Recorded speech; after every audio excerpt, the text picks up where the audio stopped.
Is there any sign of a foreclosure wave, or are we still stuck in a foreclosure trickle?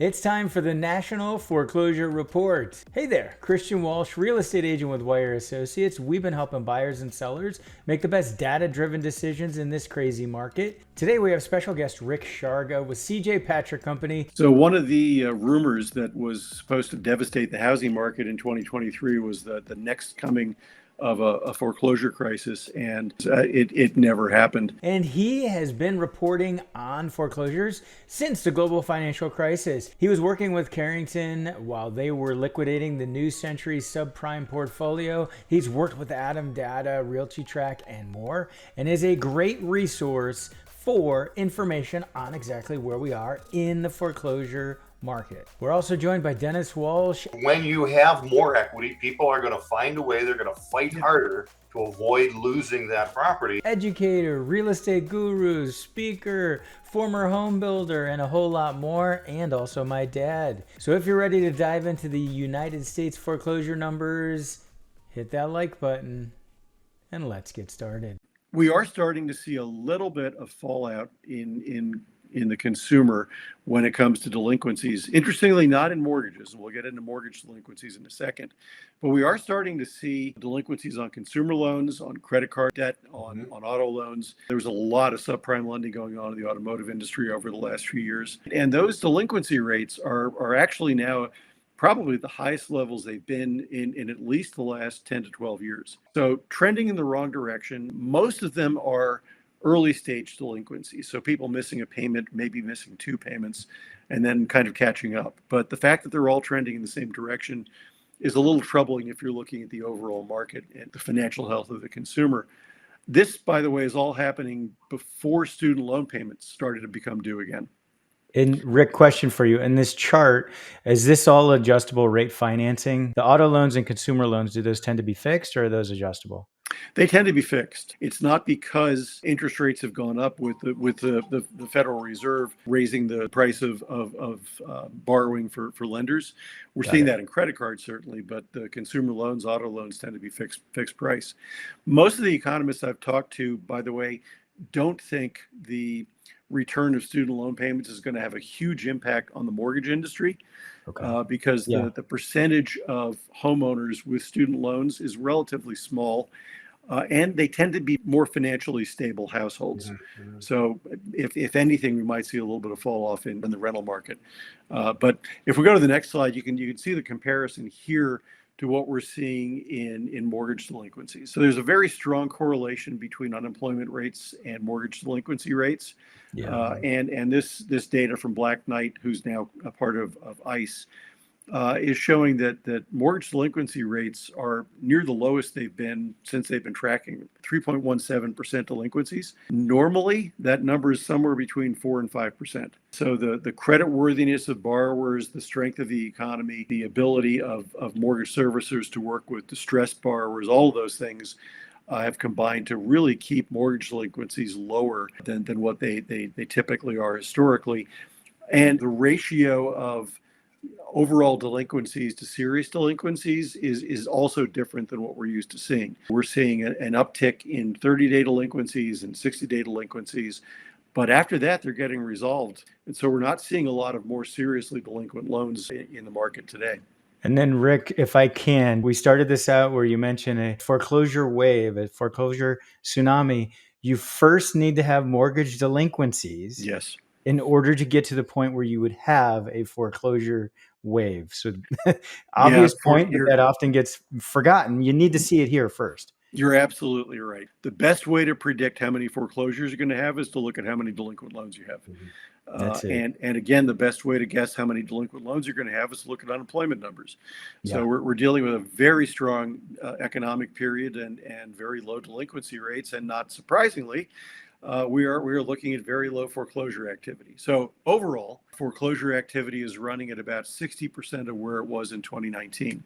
Wow. And for anybody who was following foreclosures in 2019, that wasn't a particularly big year in terms of foreclosure activity. Correct. So normally about 1 to 1.5% of loans are in foreclosure at any point in time. Back in 2019, it was about 0.6%. So we were running much lower than normal. And today we're at about 60% of 2019 numbers. The one thing I would suggest is that we're starting to see a little more early stage activity in foreclosures. So if you look at foreclosure starts, that's the first notice somebody gets from their lender that they're actually in foreclosure. They're back up to about 80 to 85% of 2019 levels. So we are starting to see some evidence that foreclosure start activity anyway is getting closer to where we were prior to the pandemic. And my guess is that we'll probably be back to 2019 levels of foreclosure starts by about the end of the first quarter or early in the second quarter, just based on what we're seeing in terms of steady increases in that activity. Any given market, there is a, if you want to say, normal level of foreclosure starts. And to your point, when you were talking about 2019, that was a more normal level. So every market, no matter how good or how bad, there's going to be at least some foreclosures. And as you said, we're going to get back to 2019 levels potentially in a couple quarters here. So if there's going to be anything that happens as far as a wave goes, it's going to have to be after that. We're nowhere near looking at a wave. We're at a trickle right now. We may wind up with more volume. But one of the things that's really interesting, Christian and Dennis, in this cycle is what's happening after that first foreclosure notice. Very, very different than prior cycles. Couldn't be any more different from the foreclosure crisis we had back from 2008 to 2012. We just talked about foreclosure starts being at about 80 to 85% of pre-pandemic levels. The number of properties being auctioned off as part of a foreclosure is only at about 50% of where we were prior to the pandemic. So a lot of the loans that are entering foreclosure aren't making it as far as the foreclosure auction. And that's a fundamental change in today's cycle versus the prior cycle. And don't forget, we're real estate agents based in Southern California. If you're looking for a deal on a foreclosure or maybe facing foreclosure yourself, make sure you reach out. One of the biggest differences that we're seeing, borrowers in foreclosure actually have equity, and they have a lot of equity. About 88% of borrowers in foreclosure have at least 20% equity in their homes. But if you look at the raw numbers, we're looking at over 20,000 borrowers in foreclosure that have more than 75% equity. We're looking at over 70,000 borrowers who have between 50 and 70% equity. And we're looking at almost 120,000 borrowers who are between 20 and 50%. If you're a homeowner sitting on 75% equity and you lose your home to a foreclosure, I hate to sound cavalier, but shame on you. Yeah. This is the polar opposite of what we saw during the Great Recession, when just about everybody in foreclosure was upside down on their loan, and 30% of all homeowners were underwater on their loans. Yeah, it was the only way to get rid of it was a short sale or foreclosure. That was it. Well, It was. And I think you can add one more element. So psychologically, and there's always been a lot of conversation around this, is when you have more equity, people are going to find a way, they're going to fight harder to avoid losing that property. Another thing you kind of splash on here is the impact of low interest rates. So not only do we have a lot more people out there with some real equity, they're also locked in at a historically low interest rate. So they're going to be making superhuman efforts where in the past they may not have made that happen. Yeah, a couple nuances there, Dennis, because you're making some really important points. The running joke back in 2008 to 2012 was that people were making their car payments but not making their mortgage payments. Right. And the running joke was, well, you can sleep in your car, but you can't drive your house to work. I remember that. But keep in mind, to your point, that was a period of time when a lot of those homeowners had negative equity. Right. Yeah. That's exactly it. Even if they managed to save their loan somehow, they owed more than the house was worth. So they really weren't incented to do that. In today's market, just the opposite. So we are seeing them behave the opposite. We're seeing, and we talked about this earlier, we're seeing auto loan delinquencies go up while mortgage delinquencies remain relatively low. So people are fighting to save that equity. Right. The low interest rates a lot of them have is actually a problem, believe it or not, once they're in foreclosure. Because if they go to their mortgage servicer and try and get a loan modification, that loan modification has to come at today's interest rates. That's great. So that it's almost impossible to get a lower monthly payment going from a 3% loan to an 8% loan. So the servicers are having to get really creative with what they do. We've seen these forbearance programs where people are allowed to miss payments for a period of time while they're trying to get back on their feet financially. For people whose loans are backed by Ginnie Mae, they've approved a 40-year fixed rate loan now, so you can extend the terms out another 10 years in order to amortize those costs over a longer period of time. And the FHA just announced a program where they will defer a chunk of your mortgage. I believe it's up to 25%. They'll put it in a non-interest bearing, what they call silent second mortgage, take it out of your regular monthly mortgage payments, and it's not due until you either refinance or sell the property in an effort to get those monthly payments down. So servicers are working overtime, and that's one of the reasons once that initial foreclosure notice comes out that we're seeing fewer properties get as far as the auction. But the chart you're looking at right now is the other reason. People are selling their homes much more rapidly, and they're doing it to protect their equity. So you're sitting on 50% equity on a $400,000 house. That property sells at an auction, you're not going to get $200,000. You'll be lucky if you get anything at the end of that auction process.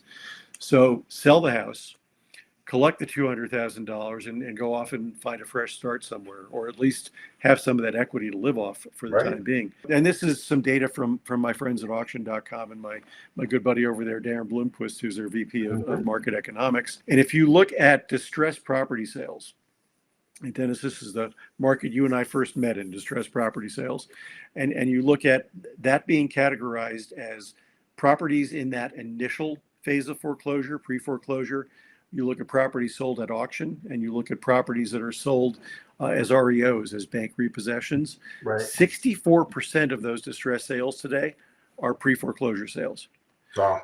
So we've seen both auction and REO sales plummet as people look to these properties. So if you are a real estate investor looking to buy distressed property, the worst place for you to look right now is to the banks and the REOs because there's just no inventory. Auctions are slightly better, but you really want to be working directly with that distressed homeowner. And I'd make the same argument for real estate agents. In fact, I'd make a stronger argument for real estate agents. If you can identify a homeowner who's in financial distress in that early stage of foreclosure, a lot of them don't know they have the option to sell. You can get yourself a listing and do a world of good for that homeowner at the same time. So do well by doing good and help that homeowner work a much softer landing than they might get if they lost everything to that foreclosure sale. So that's a great point. And don't share my secret, Rick. Come on. But back in the day, so many agents tried that route, but the numbers didn't work, and the market wouldn't support it, and all the other factors. But to your point, now it does. The numbers do work. In a previous discussion, we talked about the lack of inventory, and how much demand there is out there for homes. These folks would all be able to sell their home in today's market because we're desperate for supply. And they'll likely get very close, if not full market value for these properties, rather than having to sell it at a discount. So there's a lot of opportunities out there for real estate agents who know how to work with these kind of distressed borrowers, and an opportunity for those borrowers to move on with a fresh start. Yeah, and I love your point about the investors and where they can go to get deals. And we won't go into it in this discussion, but the state of California has SB 1079, which has dramatically changed the ability to buy a property after the foreclosure auction. And we won't go into that, but there's not as many opportunities as easy as they were during the previous global financial crisis for them to get in there and buy and flip. Because of that rule, it actually is better if you can work directly with the homeowner rather than trying to buy something at the auction. And I guess we'll save that for another podcast somewhere down the road. I got lots to talk about that. This is just to indicate how few repossessions there are by lenders in today's market. So we're at about 60% of normal foreclosure activity. Foreclosure starts are at about 80 to 85%. The number of properties being auctioned is at about 50%. In terms of bank repossessions, lender repossessions, we're running at about 30% of pre-pandemic levels. Fewer properties going into foreclosure, fewer properties getting as far as the auction, and the properties getting to the auction selling through at really high rates. There's just not a lot left for the banks to repossess. So if you're looking to to buy one of these properties as an investor or even a home buyer. If you're an agent looking to list these kind of properties, there's just not much REO inventory available. And I don't see this coming back at least for another year, if not longer. So Rick, and give me a quick summary then on where you think the foreclosure market's headed into 2024. So I think in 2024, we start to see the return toward more normal levels of foreclosure activity. But it's going to be a gradual recovery, and it will happen at different rates for different stages of foreclosure. I think we'll see foreclosure starts get back to pre-pandemic levels, probably at the end of the first quarter, somewhere in the second quarter. I think the overall number of properties in foreclosure probably gets back to 2019 levels in the second half of the year.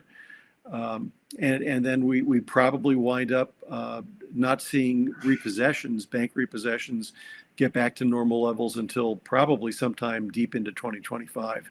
So it'll be a relatively slow year for people that work in the default servicing industry, the people that work with distressed properties, but we will see a gradual return back to the kind of numbers we were seeing prior to the COVID pandemic. If you want to track those pre-foreclosures, the folks who have missed their payments, sign up for a foreclosure.com account. We have a link below, and you will be able to track that, plus bankruptcies, tax liens, and a whole lot more. We also have a link below if you are interested in signing up for properties as they're listed. So this would be short sales and bank-owned properties. And don't forget that in the state of California, there is a first look program for certain REO properties as they're listed. Of course, we want to know where you think the foreclosures market. Do you expect a wave anytime soon? Are we going to see it 2024, 2025? Let us know in the comments below. Subscribe to our free weekly email newsletter so you don't miss a single update like this. And if you did like this video, you're going to love this next one right here. Thanks for tuning in. This has been Christian Walsh, real estate agent with Wire Associates, Berkshire Hathaway Home Services, and we can't wait to hear from you.